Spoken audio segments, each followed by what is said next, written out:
자, 그러면 여기서 이제 한 가지 좀 이렇게 그리스도인들이 좀 또 오해하는 한 가지 면을 하나 좀 더 짚어봅시다. 일용할 양식에 관해서. 자, 그렇다면 여러분, 저축은 일용할 양식을 받는다는 의미에 대해서 위배되는가 하는 문제예요. 저축이라는 것은. 역사적으로 많은 사람들이 이 구조를 잘못 해석했어요.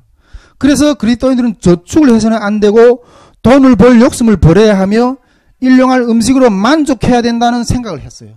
역사적으로 그런 부분들이 많았거든요. 그런데 주기도문 본문 가운데 가장 해석이 어려운 부분이 바로 이 일용할이라는 그 번역된 단어예요. 일용할이라는 일용한다는 이게 무슨인가 하는 이 단어. 이 단어의 의미를 어떻게 확정 짓느냐에 따라서 우리가 구하는 양식의 성격과 범위를 결정하게 되기 때문에 이 문제를 짚고 넘어갈 수밖에 없는 거죠. 우리말 성경에 보면 이게 일용할이라고 번역된 이 헬라어 본문은 에피우시온이라고 되어 있는데 여러 해석들이 있지만은 이 단어의 내용은 일용할이라는 단어의 내용은 잇따라오는 날 혹은 다음 날이라고 번역하는 것이 매우 적합하다는 거죠. 매우 적합하다는 거죠. 그러므로 하나님께서 주신 소명을 따라 살고자 하는 준비는 결코 정죄받을 만한 일이 아니라는 거예요. 할렐루야. 우리가 미래를 위해서 지적으로, 영적으로, 인격적으로 준비하고 한 걸음 더 나아가 물질적으로 예비하는 것은 결코 주기도문을 따르는 삶과 괴리되는 것이 아니라는 거예요. 괴리되는 것이 아니에요. 오히려 충분히 준비할 수 있는데 무절제한 삶으로 말미암아 우리가 가지고 있는 자원이 모자라서 그 일에 적합한 사람이 되지 못하는 것이 올바르지 못하다는 거예요. 할렐루야. 미래를 위해서 우리가 하나님의 나라를 위해서 우리 윤석 기자님 내부부처럼 나이 들어서도 하나님을 위해서 이렇게 하려고 하면 미래를 위해서 우리가 준비하는 것은 이게 정당하다는 거예요. 하나님을 위해서. 그러나 오히려 있는 것을 잘 관리를 못하고 낭비하고 쓰는 게 이게 오히려 더 문제라는 거예요. 할렐루야. 예. 우리가 경계해야 될 것은 미래를 위한 물질을 예비하는 것 자체가 아니에요. 하나님을 의지하는 대신 물질을 의지하는 마음을 경계해야 되는 거예요. 할렐루야. 미래를 위해서 스스로 준비하고 있기 때문에 하나님의 도우심을 바라지 않는다면 불신앙의 오명에서 벗어날 수가 없다는 거죠. 한 가지 사례가 있습니다.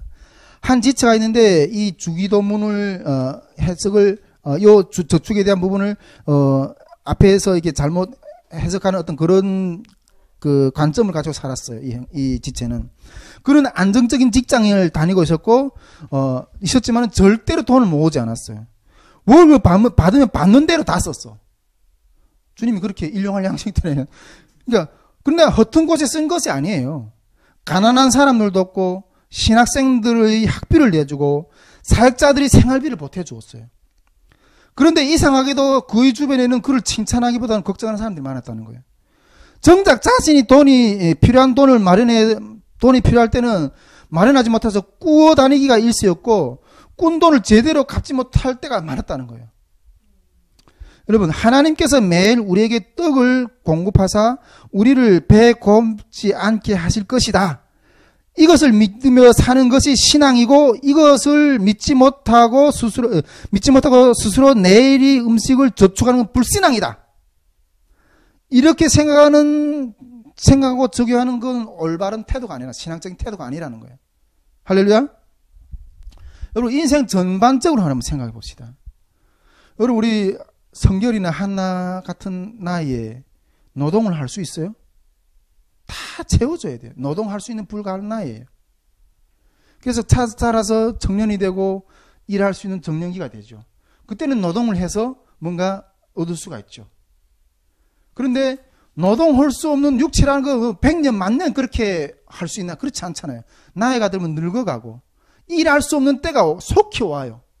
그럴 때면 물론 옛날의 어떤 가치관이나 이런 것들을 보면 아까 내가 이야기했던 것처럼 진빚을 다 갚고 새빚을 가주니 이렇게 힘들다고 이랬지만 옛날에 내가 어떤 목사님 보니까 애를 5을 낳았대요.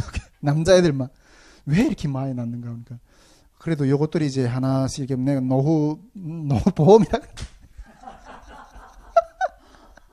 그래서 나중에 노후, 부모들 돌봐준 날. 아직도 이렇게 정말, 이렇게 고지식하게 생각하는 학자도 계시는구나. 이렇게 생각했는데, 여러분, 요즘에는 세상이 그렇지 않아요. 어쨌든 그것도 비성경적이긴 하지만은 일할 수 없는 나이가 속히 돌아올 때가 있어요. 그렇다면 하나님 우리에게 주시는 그때에 내일을 위해서 더 건강하게 우리를 관리한다. 그래서 저축이라는 게 이게 비성경적이겠어요? 할렐루야? 예. 일용할 양식에서 저축이라는 건 고대 중세 때는 상당히 이게 거부됐던 사상이에요.